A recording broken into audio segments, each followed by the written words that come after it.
On dit que vous avez pris un coach, effectivement, comme beaucoup d'hommes politiques, en communication, pour effectivement être un peu plus...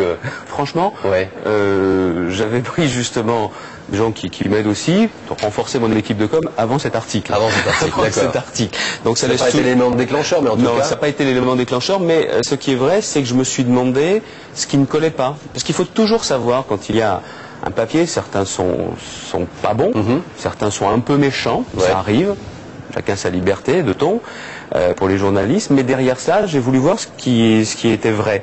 Et ce qui était vrai, c'est que je pense qu'il faut aussi davantage expliquer ce que vous êtes en train de faire. Les Français adorent la pédagogie appelle au bon sens. Et je pense justement que c'est ça qu'il fallait faire davantage. J'écoute votre voix, le timbre de votre voix, c'est quelque chose d'important. On dit que vous avez pris un coach vocal, on va en parler juste après. On va voir que la voix est extrêmement importante, elle fait partie du charisme dans un monde audiovisuel. Nous avons rencontré un coach vocal qui travaille justement avec les politiques. Reportage Julien Beaumont, Didier Daon et Sylvie Matteux. A tout de suite. À chacun sa voix, mais oublions un peu le message et parlons plutôt mélodie. La méthode, des extraits de discours, une chanteuse devenue coach de la voix et des remarques. Si nous voulons le faire collectivement, Cherchez pas, c'est encore mieux qu'à la nouvelle Starac. j'ai bien l'intention d'en prendre ma part. Peu importe que nous soyons ou non dans la majorité, qu'on nous y accepte ou qu'on nous y refuse, cette majorité ne nous intéresse pas. Elle appartient au passé. Il a tout. Il a la gestuelle, l'articulation.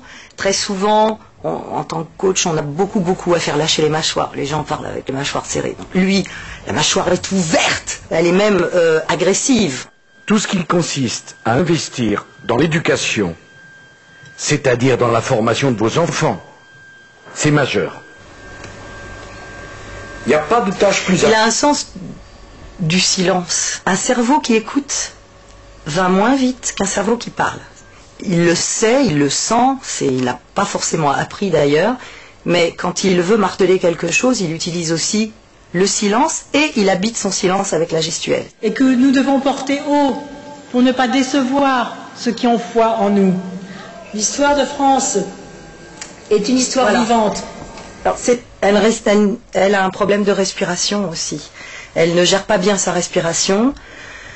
On sait que la respiration va gérer le son, mais aussi l'émotion qui monte éventuellement. Et là, on voit qu'elle déglutit. Derrière, elle ne respire pas. On voit physiquement le cou qui se tend et la voix qui se met dans la gorge et qui devient serrée. Je ne veux vraiment de responsabilité qu'à la mairie de Paris.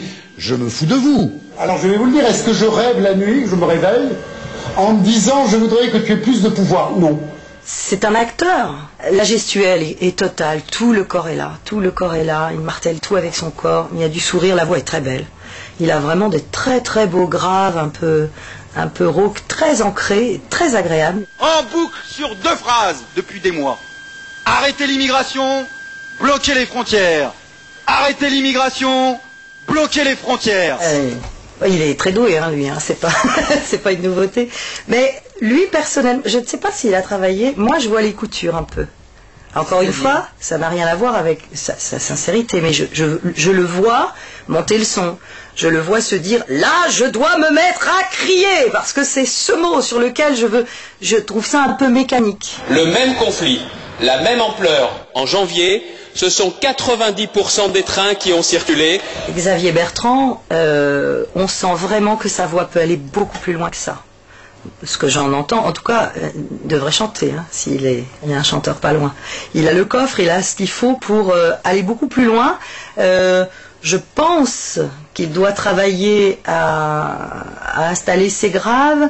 On sent qu'il a tendance à monter dans les aigus, dans l'émotion. Et la voix même décroche un tout petit peu parfois, légèrement. Émotion, grave, aller plus loin avec votre voix. Vous avez entendu les conseils? Elle est formidable. Oui, vous la prenez comme coach. Ça ouvre des perspectives en plus pour leur conversion dans le chant, c'est bien ça? C'est ça.